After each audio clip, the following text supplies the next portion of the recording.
Education is anyway one segment which is very close to a lot of people. So it's easy to start a mission driven company here, but to stay mission driven, like you rightly said, that's the challenge. For me, success is when we are able to create as much value, and that's what we've always been focusing on doing over the last decade and for the decades to come. So we are here actually for the very, very long run, and more skin in the game than ever before. Whenever you take a decision, think hard and make it. So I took a very difficult decision of staying back after my undergraduation, where I got into some of the best universities abroad to pursue my master's. Now, once you take your decision, and think in all angles and take your decision, but once you do that, never look back, because that's when you will give your 100% to your planning. It's always a pleasure talking to you, and I have to call this out. You are someone whom I've known closely. You are a girl on mission, very committed, and what I like about you is that you've remained humble over the years.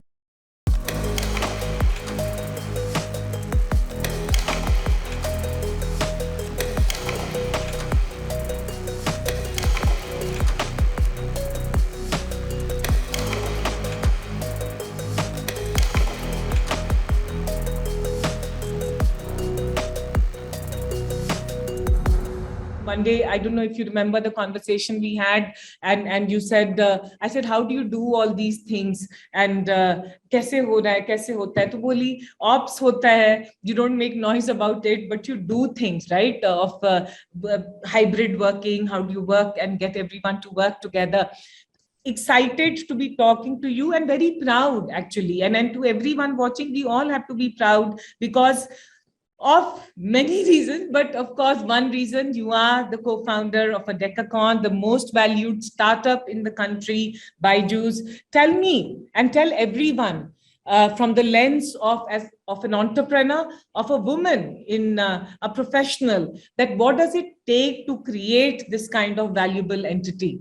One thing is, if you look at the entire startup space also, it's grown. We've grown with it over the last 10 years. I mean, you followed us, we followed you. You're also an entrepreneur. So you know that there are a lot of things which have worked for both of us in the country. It's a very conducive environment, and it's lifting up people like us. It's lifting up women also, giving us a stage, empowering us and all of that.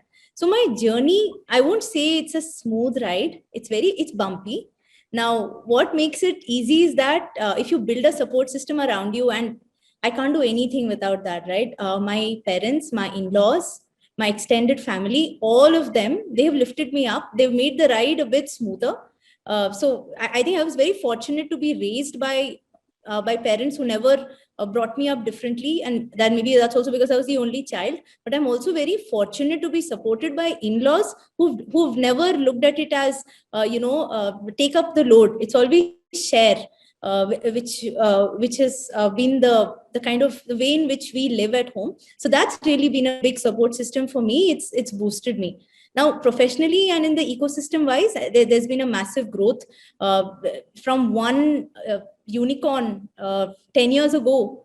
We have 92, if I'm not wrong, today. 80 of them are tech startups. So it shows the power of technology. It shows how technology can help you scale. And then it's also about how we as women, we are able to bring that sort of diversity into solving a problem. So you're able to have a multi-dimensional approach to both problem solving and solution creation. This helps you scale. This helps you address a need in society. And technology has been a strong enabler. But somewhere amongst all this, of course, we completely agree, conducive environment. As I was saying, that, the railroads have been laid, right, of digital infrastructure to build large businesses. But somewhere, your tenacity and the enduring power also comes to play. And I want you to today talk about that, right? What does it mean when the journey is not 10 दिन का journey है या 1 साल का journey है? It is a long journey, and you are here for the long innings. How do you build that muscle to stay put, and how have you developed that over the years? I think education is anyway one segment which is very close to a lot of people. So it's easy to start a mission-driven company here, but to stay mission driven, like you rightly said, that's the challenge. And we're not a young company. Like, I think a decade is a long, and a decade since we were officially incorporated. So one thing that I always call out is the people power that we have. The team that has been there, the founding team since inception, all of us are here even today. We hardly lose anybody on top. So this gives you a lot of consistency in leadership. You're moving towards one direction. So you're fixated on your mission, but you're very flexible with execution. So we've never been afraid to positively disrupt ourselves again and again and again. When we moved from a stadium into a smartphone, so that was a decision which, I mean, at the spur of the moment, you don't know if it's the right one that you're taking. Today, when we look back at it, it's probably the best one that we did. We used technology because we knew that it's the content which is making the difference. And I still remember classrooms where there was absolutely no teacher, where we used to broadcast it throughout the country. And at the end of it, students would stand up and give us a standing ovation. So that meant that the power of the right content. And that's why if you ask me what worked for us, we are ed first. Media and tech are enablers, which are creating reach, which is enabling personalization, which is, and we're riding with the waves, right? Today, we are continuously innovating. There is no room for complacency. The day we say that, okay, fine, we're done, and this is the best that we can do, it's over. So you know that, and you already know that. How are we growing both organically, inorganically? Over the last 2 years, we've integrated some fantastic companies with their founders. So strong people fit, strong product fit, strong teams fit. So all of this is what is propelling our growth forward. That's how we want to do it. So, and again, see, it's never about valuation. No, you call us a decacron. But then for me, success is when we're able to create as much value. And that's what we've always been focusing on doing over the last decade and for the decades to come. So, we are here actually for the very, very long run. And more skin in the game than ever before, and as agile as before. Now I say agile because today we are a big team, 30,000 people plus 12,000 teachers. It's like an elephant with wings, but we're flying. Every year I talk to you, I know that, that you are here for the long run, because for such long run we are having this conversation. Very heartening, Divya, to see this kind of passion and mission that you are bringing to education in the country. And that brings me to the question about this initiative, Education for All. What are you doing? Can you tell everyone what is happening with Education for All? So Education for All actually began 15 months ago, where we wanted to empower students from underserved communities. We set a target for ourselves, 5 million by 2025. But in the last 12 months, and I think the pandemic actually worsened the situation, it widened the learning gap. So we knew there was no time to lose. We fast-tracked our initiative, and in a matter of 12 months, we've managed to reach 3.4 million children. So we've revised our target to 10 million by 2025.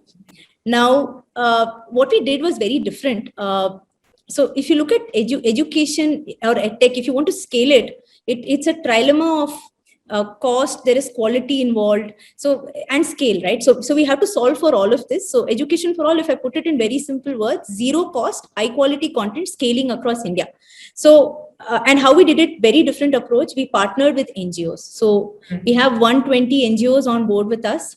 A lot of NGOs from who are serving children from marginalized communities.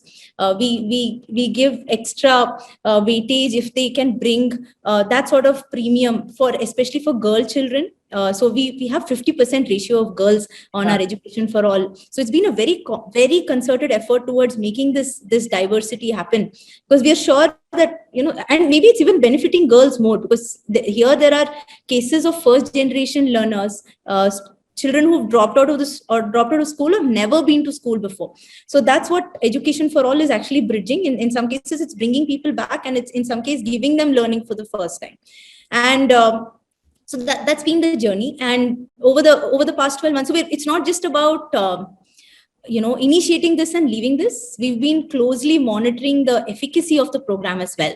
So we've done a lot of interim studies, and one with KPMG suggests that more than 57% of the students are attributing their performance improvement to BYJU'S. So this means that they're using this to improve, to learn. So like I said, it's just, for us, it's not about starting something. For us, it's about, that is why we even announced only after 1 year. Nobody knew about our education for all, what we were doing, right? It's more than a year long of an effort, but for us, it's always about, once we create that sort of impact, we're sure it's helping learners. That's when we want to speak about it.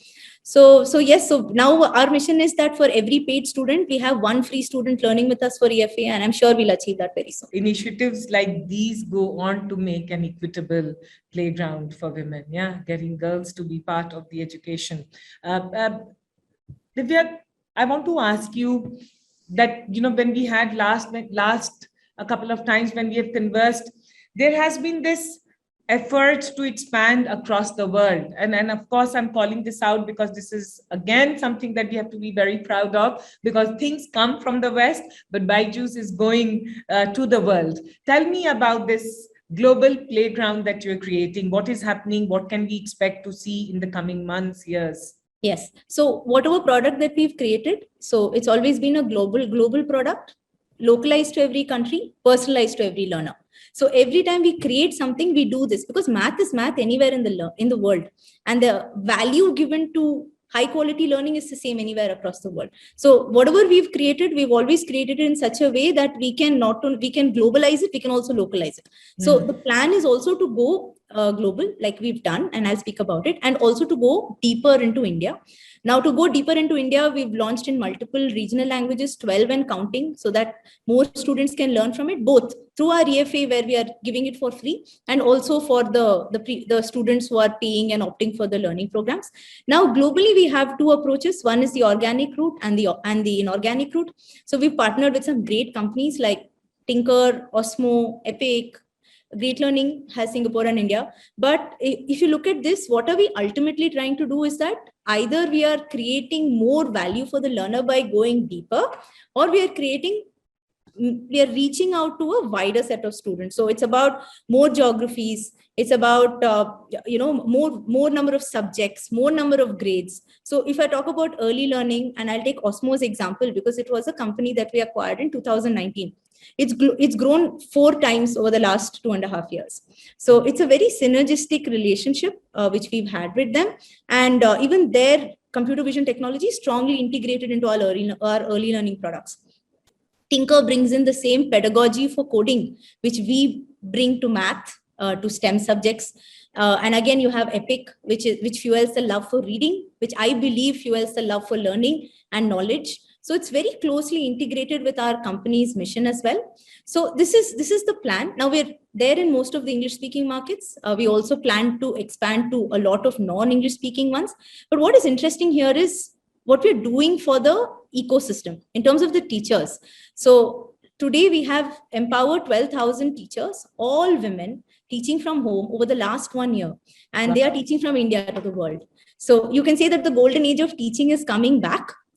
These are women who are highly qualified, underemployed, and as you know, they're half our graduates, but only 23% of them are in the workforce. So this is the huge untapped potential. Very excited about this, and looking at the numbers, I think the opportunity is limitless.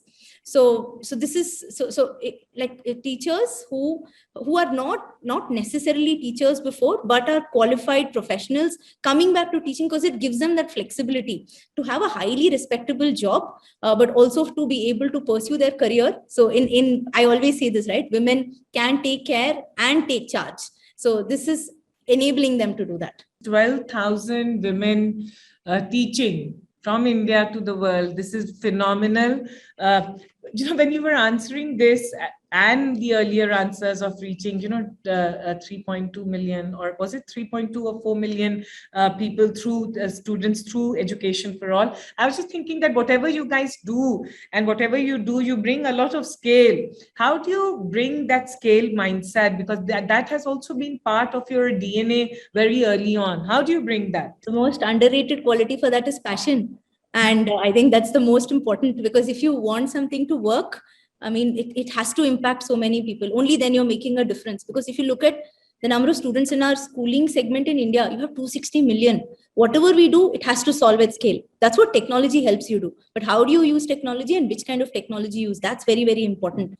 So we've always been mindful that whatever we do, we do it in such a way that not only does it go deep and create the impact, but it also goes far and wide, and enables so many more people, all sort of stakeholders, like I said, teachers, students, everybody. Are you looking at acquiring more startups? Because we've seen so many acquisitions, and then and I'm calling that out because that's phenomenal. When you become a BYJU'S, then there's so many edtech interesting companies that found an interesting partner in you. Are you looking at more acquisitions? So if like, a lot of people think that we do a lot of acquisitions, but there is a lot of research which goes into each and every partnership that we create. And especially if you look at the early learning space, be it a Tinker or an Epic, like my son has been the one who's been playing with it, experimenting with it, learning from it. We've seen the kind of impact it can create on the way he learns, and that's been so. Even Osmo, because we've seen how play-based learning can really enhance a child's potential. So there's a lot of research and of course much more diligence than more than this, that goes behind each and every acquisition that we do. So yes, we are definitely open to more partnerships, because for us it's about building something faster, stronger, better together. And we believe that we've onboarded some of the best, brightest entrepreneurs and thinkers of the 21st century by doing this. We've compounded founder mentality. We have so many partners on board now who think like founders themselves. If you speak to, say, a Mohan or a Krishna from Great Learning and Tinker respectively, they'll speak to you like a BYJU'S who's been with us for a decade now. And I think that is so important, because then you have so many people thinking like founders, owning the company. So that's what it's added to us. So if we find more people like that, if we find more companies like that, that can create more value for the learner, then definitely yes. Divya, I want to ask you, how do you, and this is for everyone who would be watching us right now, how do you prioritize your time? Prioritization is the most important. And, and I don't say this just for the sake of it, but becoming a mother has taught me the importance of prioritization. And why I say that is prioritization is everything, be it at work or be it at home. There'll be 20 things you have to do, but it's all about which are the top 3 that you pick.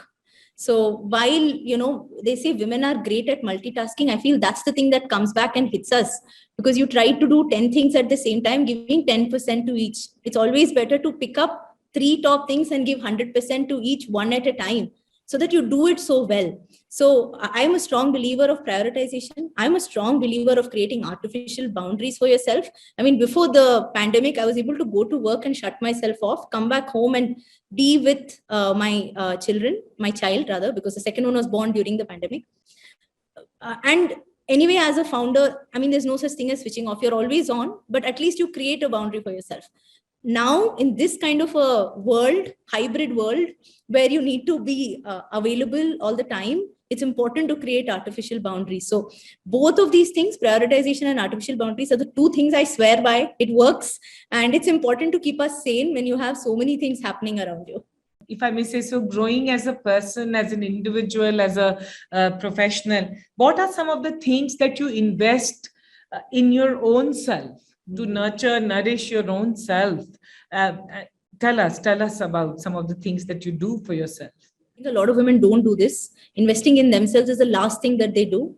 I mean, let it be item number 10, but it should be there.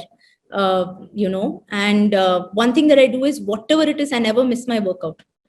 So every single day, minimum 30 minutes, anything, swimming, running, HIIT, strength, anything, but 30 minutes I work out. I find solace in music, so I'm a singer. That's another thing that I somehow find time for. And my kids, because I mean, I know that you say self-time, but there is a lot of satisfaction you get when you spend time with the people you love. So I always make time to surround myself with people I love, because that gives you so much of positivity. And I think these are the few things. And reading, of course. So I love to read. I don't get that much time to watch. So BYJU'S more of he watches. I read more. So that's probably one of the few differences between us. But yeah, so these are the 3-4 things that I do. Now that you brought Baiju, I want to ask. I was scared about bringing that up. I knew it. I was falling Now back. that you have brought him in the picture, I want to ask that as purely as professionals, as entrepreneurs, both of you are the builders here. How do you make sure that the work and the personal, the boundaries remain intact, or are they, or is it an artificial construct? It can't be. Very difficult to be an artificial construct. Frankly, we don't ever switch off. I mean, it's too big a responsibility right now to say that, you know what, we're not going to pick calls from X to Y. It doesn't happen. We have, when with 30,000, a team of 30,000 and so many families with them, 7 million learners. And now add to that the 3.4 million children who are learning with us. So the responsibility is too big. We don't switch off, but we enjoy what we do. So we don't feel there is, we need a work-life balance. Whatever we do, we enjoy it. We work together. Of course, there are things that we handle separately. There are teams that he looks at, the teams that I look at, the things that he does, the things that I do. And anyway, it's beyond both of us. We have a strong founding team, 6 of us, actually like family. We can have different points of views, but finally, when we decide what we want to do, everybody roots for it, like a good family does, like a strong family does. And I think that's what has worked for us. So yeah, so it's like we've till today, touch wood, we've never felt that we need to have a boundary or things like that. I hope I answered your question like till now. Brilliantly, because you are aligned on the mission, you are aligned on the objective, the end cause, and the impact. As you said, you are here for the mission, and that keeps. I don't think too much about this. Okay, so maybe that's why my answer was like shorter. No, it was brilliant. It was most authentic, and I have to say that. Divya, what have you gotten better at over the years? Are you better at saying no? I've gotten better at empowering more people. So I used to be an individual contributor before, but today the teams are so large, and I would like to believe that the people who are working with me are empowered themselves to take decisions, and that they are in turn creating so many more leaders below them and with them, and bringing them up, right? So this is what I would like to believe I've gotten better at doing. Brilliant. This is a playbook. I think this should be a playbook for everyone. How do you get at empowering people around you? These are one or two things which are non-negotiable for me as a professional. What are those? Or as a person? As a professional, quality is non-negotiable. So whatever we do it really well. 100% effort has to go in. Otherwise, don't do it at all. So quality is non-negotiable in anything. And ethics. So the values of the company, if you ask me, right, and that these are our non-negotiables. We are learner first. Now, whatever you do, you have to create it keeping the learner in mind. We lead with empathy. So that's something I feel there's a lot to learn from that word, and there's a lot that can be done if all of us lead with empathy. We live our passion, we live our dream, and whatever you do, because remember that everything is changing, times are changing, so do it at lightning speed. So this is very critical, because otherwise you will miss out on what value you can add. So it's important that whatever you do, ideation to execution has to be quick. How much ever you grow, it becomes a challenge as you grow, but then keeping that agility at core is very, very important. But what does 2022 look like for BYJU'S? What's new? What's different? What can we expect? We have to give them the choice, and I think they deserve it, of where they want to learn, how they want to learn, how fast they want to learn, how much they want to learn, with an end goal of improving their learning outcomes. Simple. Now, if that means that there are students who would purely prefer learning online, they should be given that option. If there are students who prefer, they want to come to a center, they want to learn with a group of students, they should be given that option. And if there are those who want to come only to clear their doubts, but they want to stay at home and attend classes online, we should make that possible. So I feel it should be driven completely by the learner. Teachers should become guides, they should become mentors. They should be able to enable the student to perform their best. And technology should be able to give them personalized recommendations so that they learn as per their style. And we are able to then at the end of it have a learner who is not learning just for exams but learning for life. Today we are at Women on Mission. I want to ask you, what would you like to tell all the young girls, all the women from your journey? Something that you've learned along the way, which you would like to share with everyone. So two things. One is whenever you take a decision, think hard and make it. So I took a very difficult decision of staying back after my undergraduation, where I got into some of the best universities abroad to pursue my master's. Now, once you take your decision and think in all angles and take your decision, but once you do that, never look back, because that's when you will give your 100% to your planning. So that's one thing that I've learned. And to all women entrepreneurs and women leaders, so together, I want to remove that woman before it so that it becomes more the norm than the exception. And I think that's possible because now the platform is the platform is so strong.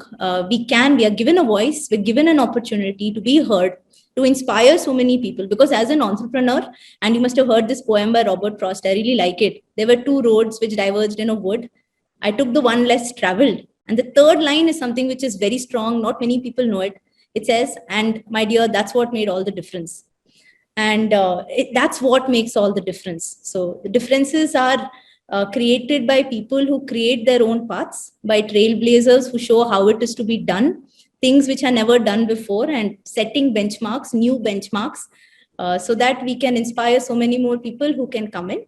And it's not easy, right? So it's not, I won't paint a rosy picture. Entrepreneurship is not easy. You're not going to have, if you're looking for work-life balance, it's not going to happen. You need to build a support system around you. That is the single most important thing that worked for me. I have a very strong family that supports me, who helps me, who propels me, who lifts me. And that's the reason I am where I am today. So I am a strong believer in that they are everything. They are the reason why we do what we do. So build that, and then, put yourself 100% into it. 100% passion, 100% dedication, 100% hard work, and you'll anyway be successful. Wow. I've thoroughly enjoyed this conversation, so authentic. And for me, Divya, I see the maturity, the inner growth and inner journey you're making, as BYJU'S is making, as the most powerful, impactful, meaningful startup out of India. Very, very proud of you, and keep inspiring us. Yeah, thank you. Thank you so much, Shradha.